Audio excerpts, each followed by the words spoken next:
Hello all my dear students, welcome to coding Adda 24/7। आज के एक और बेहतरीन वीडियो में हम पाइथन प्रोग्रामिंग को कंटिन्यू करेंगे और सीखेंगे आज के टॉपिक्स को प्रैक्टिकली अच्छे तरीके से सॉफ्टवेयर में।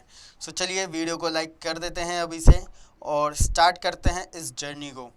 आज के जो टॉपिक्स हैं वो हम समझेंगे कि ऑपरेटर्स क्या होते हैं, और ऑपरेटर्स की अगर हम बात करें एरिथमेटिक ऑपरेटर्स क्या होते हैं, इन सभी को प्रोग्राम्स का इस्तेमाल करते हुए बहुत ही अच्छे तरीके से सीखने वाले हैं हम यहाँ पर। और राइट स्टूडेंट्स, चैनल को सब्सक्राइब करे रखें बिकॉज रेगुलरली हम जो है प्रोग्रामिंग और कोडिंग की वीडियोज़ आपके लिए लाते रहते हैं। ठीक है स्टूडेंट्स। सबसे पहले मैं आपको बता दूं ऑपरेटर्स क्या होते हैं। ऑपरेटर्स का इस्तेमाल हम पाइथन प्रोग्रामिंग में करते हैं। ऑपरेटर्स वो सिंबल्स होते हैं, ठीक है, या फिर वो स्पेशल कैरेक्टर्स होते हैं जो कुछ ना कुछ स्पेसिफिक ऑपरेशन करते हैं, ठीक है, ऑपरेंड्स पर, यानी कि वैल्यूज़ या वेरिएबल्स पर कुछ ना कुछ ऑपरेशंस करते हैं। ऑपरेटर्स का इस्तेमाल हम करते हैं डेटा को मैनिपुलेट करने के लिए या फिर कंप्यूटेशन करने के लिए। जैसे कि 3 + 5 अगर हमने किया है, 5 क्या है, यहाँ पर ऑपरेंड है, ओके, और 3 क्या है, वो भी ऑपरेंड है, लेकिन प्लस क्या है, वो ऑपरेटर है, क्योंकि ऑपरेटर जो है वो यहाँ पर प्लस करने का काम कर रहा है, कंप्यूटेशन करने का काम कर रहा है। और वैल्यूज़ क्या क्या है, 3 और 5, ठीक है। इतना आप सभी को समझ में आ गया। ऑपरेटर्स सभी को आइडिया है, सभी ने इस्तेमाल किए हैं, बचपन से इस्तेमाल करते हुए आ रहे हो। एरिथमेटिक ऑपरेटर्स यहाँ पर हम सबसे पहले आज के सेशन में समझेंगे।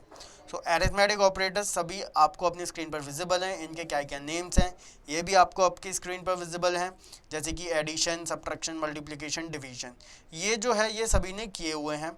और इसके साथ ही साथ मॉड्यूलस और एक्सपोनेंट, ये दो न्यू ऑपरेटर्स हैं जिनका इस्तेमाल हम पाइथन प्रोग्रामिंग में करते हैं। इनके अलावा एक और ऑपरेटर होता है जिसको हम फ्लोर डिवीजन बोलते हैं, ठीक है। डिवीजन का ही एक और वर्जन होता है, वो भी मैं आपको समझा दूंगा। ऑलराइट, टोटल मिला के हमारे कितने ऑपरेटर्स हो गए, 7 ऑपरेटर्स हो गए। 6 आपको आपकी स्क्रीन पर विजिबल हैं। एक और होता है वो जो कि डिवीजन का ही एक और वर्जन होता है। वो मैं अभी आपको दिखाऊंगा। सबसे पहले जो इजी वाले हैं ऑपरेटर्स, इनका इस्तेमाल करके डेटा को मैनिपुलेट करते हैं, यानी कि addition, subtraction, multiplication and division ये करते हैं। उसके बाद मॉड्यूलस, एक्सपोनेंट करेंगे और फ्लोर डिवीजन करेंगे, ओके। यहाँ पर हम जो है ले लेते हैं हमारा जो सॉफ्टवेयर है। सबसे पहले एक वेरिएबल लेते हैं और इसमें लेते हैं हम 5। दूसरा वेरिएबल लेते हैं, इसमें लेते हैं हम 8। एडिशन सभी ने किया हुआ है, x + y अगर मैं करता हूँ मेरे को 13 प्रिंट हो जाएगा, राइट। अगर मैं सब्ट्रैक्शन का इस्तेमाल करता हूँ -3, मल्टीप्लिकेशन का इस्तेमाल अगर मैं करता हूँ आपको विजिबल है 40।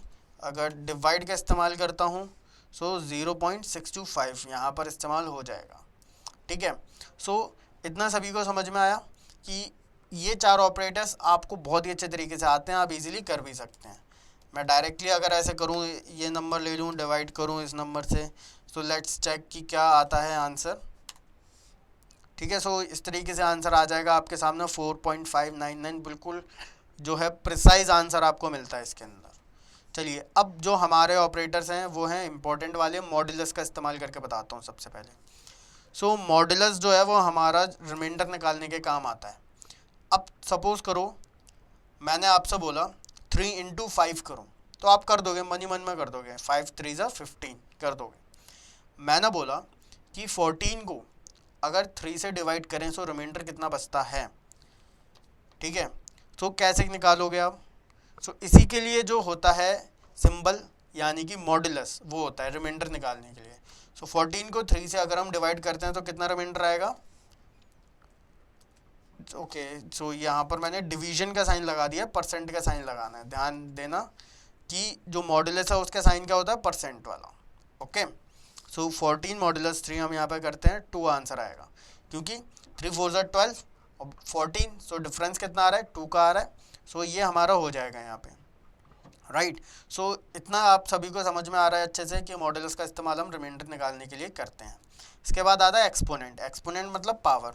अब आपको पावर निकालनी है 2 की पावर 5, 4 की पावर 3, सपोज करो 2 की पावर 5 निकालनी है, तो 2 पावर 5 हमने प्रिंट किया, 32 आ गया 2 की पावर 5। मतलब जो भी आप चाहो उस नंबर की पावर निकाल सकते हो, जैसे कि 476 की पावर 4 ये आ जाएगा, ठीक है।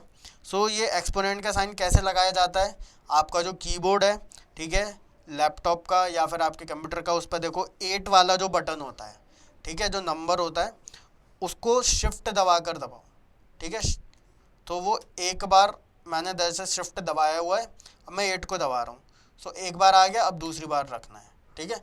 2 बार लगा दोगे तो एक्सपोनेंट, एक बार लगा दोगे तो मल्टीप्लिकेशन, राइट। अब बचता है फ्लोट डिवीजन। देखो फ्लोट डिवीजन का क्या आंसर होता है मैं बताता हूँ। जैसे कि 14 को डिवाइड करें हम 3 से, क्या आंसर आता है? 4.6 आएगा, ठीक है। लेकिन अगर मैं फ्लोट डिवीजन लगाऊं, सो क्या करता है ये? पॉइंट हटा देता है। तो फ्लोट डिवीजन का काम सिंपल क्या है? पॉइंट को हटा देना। जो आंसर आ रहा होता है उसमें से पॉइंट को हटा देना, ठीक है स्टूडेंट्स। सो इतना सभी को समझ में आ गया। फ्लोट डिवीजन का काम क्या है? पॉइंट को हटा देना। सो ये थे हमारे ऑपरेटर्स, एरिथमेटिक ऑपरेटर्स जिनको हम बोलते हैं। मेक श्योर स्टूडेंट्स इनकी प्रैक्टिस ज़रूर करिएगा, और कुछ भी क्वेश्चन है कमेंट कर दीजिएगा, आपको उसका रिप्लाई ज़रूर मिलेगा।